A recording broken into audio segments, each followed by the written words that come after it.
पूज्य गुरुदेव जी, आपके Facebook live और यूट्यूब लाइव से जुड़े हुए श्रोताओं में से एक पूनम सिंह जी हैं। उनका प्रश्न है कि जिसको संस्कृत नहीं आती वो पूजा कैसे करें। पूनम बहन, मेरी बेटा, बहुत छोटा सा उपाय है और बहुत सरल सवाल है आपका।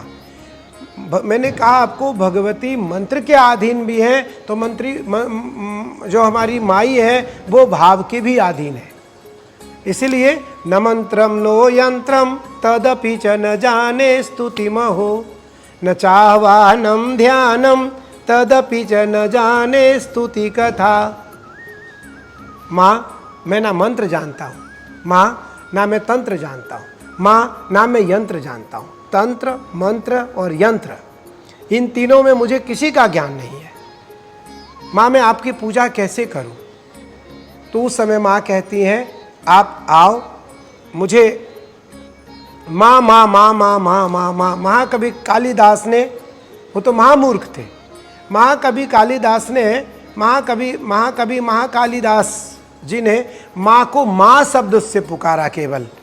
गोस्वामी तुलसीदास जी लिखते हैं कि माँ माँ मुका पुकारत जबहि अश्रवण गात, जिमि आवत तबहि विधि संजोग करि जासु तब, जो विधि मातु स्नेह अनुपम ठोर यहाँ जग कारण कवन सने। गोस्वामी जी लिखते हैं विनय पत्रिका में कि केवल माँ शब्द कहने से माँ प्रसन्न हो जाती है। इसलिए माँ माँ माँ माँ माँ माँ माँ शब्द उच्चारण करें, जो भाव हो।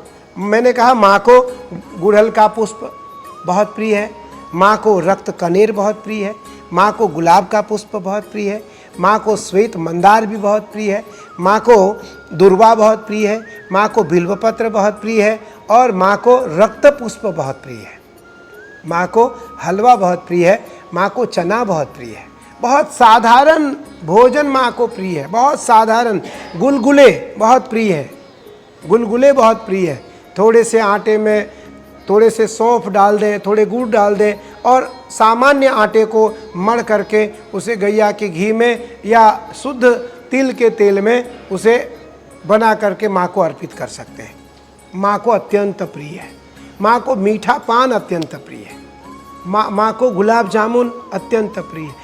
वो माँ को वो चीज़ सारे प्रिय हैं जो सामान्य से सामान्य व्यक्ति भी माँ को अर्पित कर सकता है। इसलिए कोई आवश्यक नहीं है कि आपको संस्कृत की जानकारी होना ही चाहिए, भाव आपके अंदर प्रधान होने चाहिए।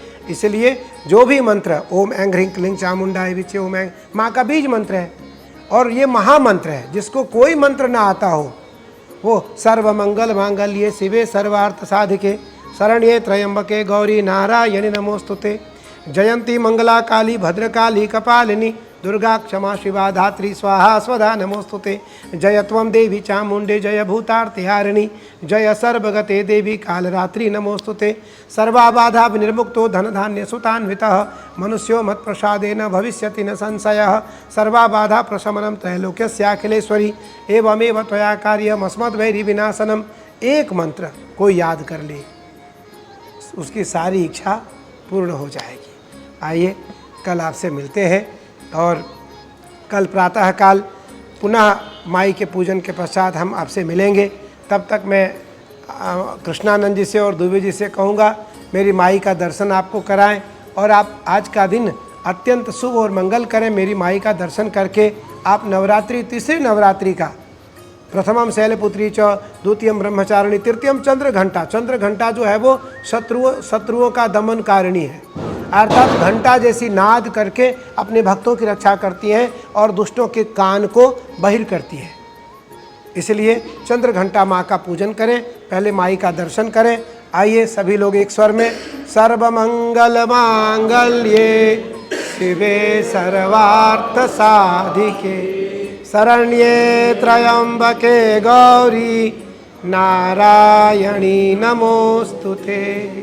जयंती मंगला काली भद्रकाली कपालिनी दुर्गा क्षमा शिवा धात्री स्वाहा स्वधा नमोस्तुते। जयकारा मेरी महामाई दा। ओम नमः पार्वती पतये हर हर